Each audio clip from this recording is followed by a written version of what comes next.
James Carter was an ordinary, middle-class man living in a small town in Pennsylvania. He worked long hours as a factory technician, but his world was filled with love and laughter because of two people, his wife, Hannah, and their daughter, Emily. Hannah and James's love story wasn't easy. They had faced immense opposition from their families, who disapproved of their intercommunity relationship. Still, James had stood tall, married Hannah, and built a modest but joyful life together. Their little apartment echoed with Emily's giggles and Hannah's soft humming every evening. After long, tiring shifts, James would return home to the warmth of his wife's smile and his daughter's tight hugs. It was a simple life, but for James, it was paradise.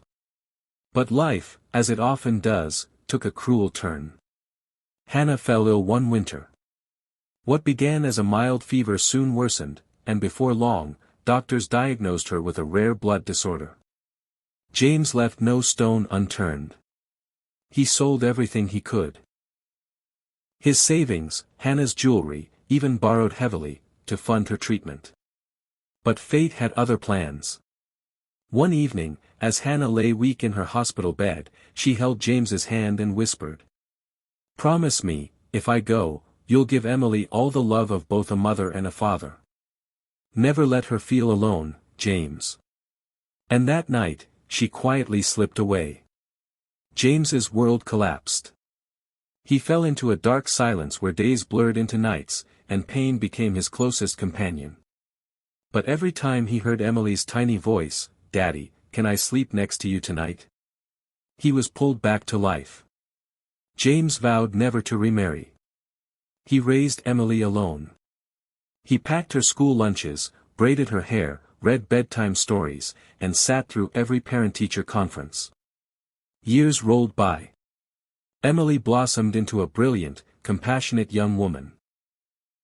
Her hard work and James's sacrifices paid off when she not only graduated top of her class but secured a position as a senior officer at the Department of Justice in Washington, D.C., a prestigious role in federal law enforcement. For James, this was the proudest moment of his life. His Emily had soared higher than he had ever dreamed. Whenever anyone asked, he would smile and say, "My daughter serves this country. She wears the badge with honor." One crisp afternoon, James decided to surprise Emily at her office. He had cooked her favorite meal, chicken pot pie, the same way Hannah used to make it, and packed it carefully. With a warm smile, dressed in his simple clothes and worn-out shoes, he made his way to the grand, imposing Department of Justice building. As he approached the entrance, the security guard at the gate, a stern, bulky man named Officer Brandon, halted him sharply. "Hey! Where do you think you're going, sir?" James smiled gently, holding up the lunch box. "My daughter works here. I just brought her lunch." Officer Brandon narrowed his eyes, sizing up the old man's modest appearance and faded jacket. "Your daughter works here? In this building? As an officer? Come on, man, don't waste my time. People like you don't have daughters sitting in those offices. Move along." A few other guards and bystanders began to glance over. James, unfazed, politely insisted. "Please, son.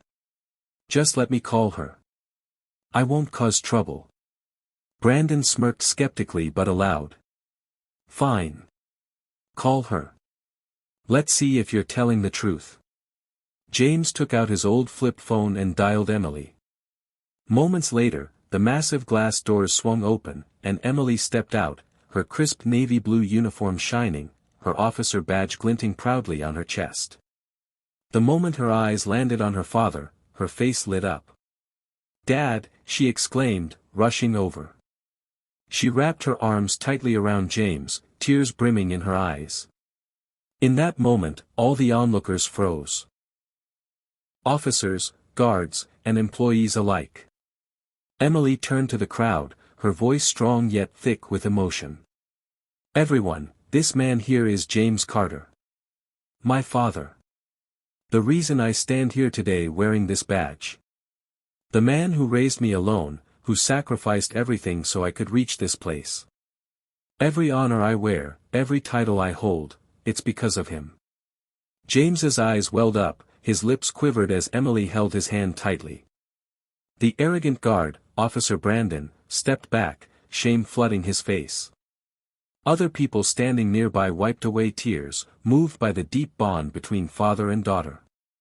One of the senior officers even approached James and respectfully said, "Sir, it is an honor to meet you. You didn't just raise an officer.